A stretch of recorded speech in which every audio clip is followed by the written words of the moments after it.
नमस्कार, मैं हूं अविनाश और आप देख रहे हैं देशवा न्यूज। सुबह सवेरे की इस खास पेशकश में आपका बहुत बहुत स्वागत है। आज दिन है गुरुवार 13 अक्टूबर, चतुर्थी तिथि। अब बात खबरों की, जिस पर है देश दुनिया की नजरें। कांग्रेस अध्यक्ष चुनाव के लिए उल्टी गिनती अब शुरू हो गई है। इस चुनाव में मल्लिकार्जुन खड़गे और शशि थरूर के बीच मुकाबला है, जिसके लिए 17 अक्टूबर को वोट डाले जाएंगे और 19 अक्टूबर को नतीजे साफ हो जाएंगे। इस चुनाव के लिए मतपत्र और मतपेटी तैयार हो चुकी है, जिसे देश भर के विभिन्न राज्यों में फैले 38 पोलिंग स्टेशन पर भेजा जाएगा। वहीं कांग्रेस के केंद्रीय चुनाव प्राधिकरण के प्रमुख मधुसूदन मिस्त्री ने बताया कि पार्टी अध्यक्ष के चुनाव में गुप्त मतदान होगा और यह पता नहीं लगाया जा सकता कि किसने किसे वोट दिया है या किस राज्य से किस उम्मीदवार को कितने वोट मिले।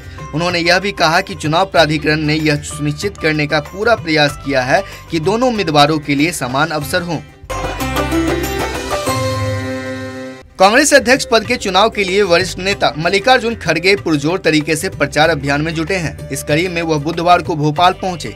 यहां उन्होंने पत्रकारों से बातचीत की।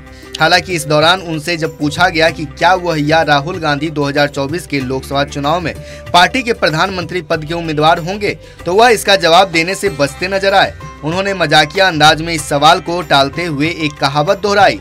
उन्होंने कहा कि बकरीद में बचेंगे तो मुहर्रम में नाचेंगे। इस बयान पर अब राजनीति शुरू हो गई है। भाजपा ने इसे मुस्लिमों का अपमान बता दिया है।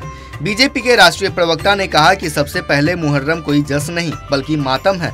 यह मुसलमानों का बहुत बड़ा अपमान है। केरल में 2 महिलाओं की बलि देने का सनसनीखेज मामला सामने आया है। मामले में नरभक्षण का भी संदेह जताया जा रहा है। संदेह है कि आरोपियों ने महिलाओं के लाश के टुकड़े पकाकर खाए। पुलिस के मुताबिक एक दंपत्ति ने घर में समृद्धि लाने के लिए एक तांत्रिक के कहने पर कथित तौर पर 2 महिलाओं की बलि दे दी। पुलिस के मुताबिक हो सकता है कि शव के टुकड़ों को पकाकर खाया गया हो। पुलिस ने बताया कि महिलाओं को बांधकर उनकी हत्या कर दी गई और उनके ब्रेस्ट को चाकू से काटा गया। पुलिस ने बताया कि एक महिला के शव को 56 टुकड़ों में काटा गया है। ब्रिटेन में इन दिनों हैरान कर देने वाले मामले सामने आ रहे हैं। यहाँ के कब्र इन दिनों लुटेरों के निशाने पर है। खबरों के मुताबिक कब्र को खोदकर दफनाए गए डेड बॉडी की खोपड़ी और हड्डियां निकाली जा रही हैं। बाद में ये लोग इसकी बिक्री सोशल साइट्स फेसबुक और इंस्टाग्राम पर कर रहे हैं। एक जांच में पाया गया कि हाल के दिनों में ऑनलाइन बेचने के लिए कब्रों को तोड़ने की घटनाओं में वृद्धि हुई। लाइव साइंस के मुताबिक इस प्रवृत्ति का कारण फेसबुक और इंस्टाग्राम पर इन अवशेषों को खरीदना पहले से कहीं ज्यादा आसान हो गया है।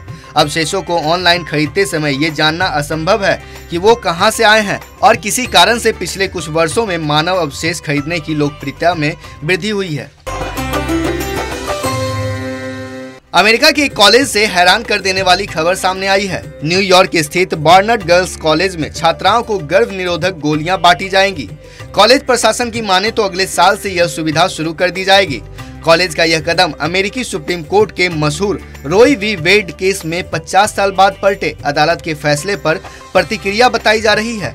दरअसल रोई वी वेड केस में अमेरिकी सुप्रीम कोर्ट ने 50 साल पुराने फैसले को पलटते हुए कहा था कि अमेरिकी परंपरा और संविधान में गर्भपात अधिकार के रूप में नहीं है। कई राज्यों ने गर्भपात पर इस फैसले का विरोध किया है। अब बात आज के सुविचार की। मनुष्य को कभी भी अवसरों की कमी का रोना नहीं रोना चाहिए। हर पल आपके लिए अवसर लेकर आता है। फिलहाल इस खबर में इतना ही। बाकी खबरों के लिए देखते रहिए देशवा न्यूज। देशवा न्यूज पर वीडियो देखने के लिए लाइक करें, सब्सक्राइब करें, साथ ही बेल आइकन दबाना न भूलें।